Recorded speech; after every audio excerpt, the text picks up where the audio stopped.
Hello बच्चों, question में दिया है which one of the following statement is true for all the alkali metals.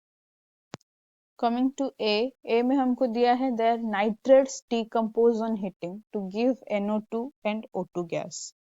ठीक है, NO2 और O2 गैस इसमें आता ही है।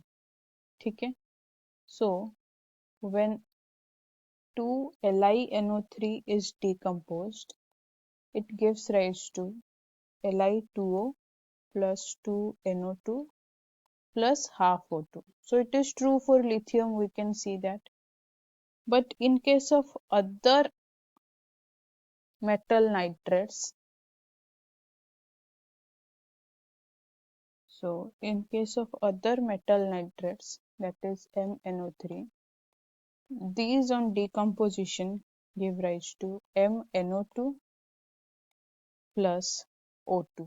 ठीक है, where M is Na, K, Rb and Cs. ठीक है, तो ये वाला statement is this statement is not true for all alkali metals. Coming to be में दिया है there carbonates decompose on heating to give CO2 and normal oxide. ठीक है, तो let it be M2CO3।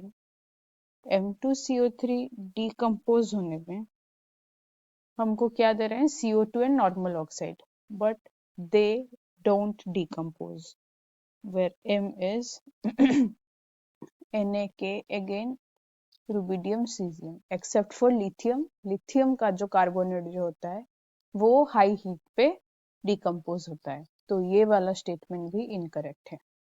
Coming to C, oxide and peroxides of alkali metals are diamagnetic.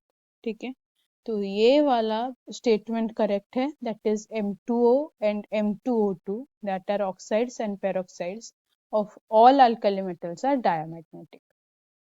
Now coming to D में हमको दिया है all alkali metals bicarbonates exist in solid state, लेकिन LiHCO3 that is lithium bicarbonate exist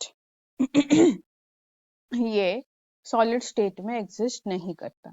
ठीक है, सो except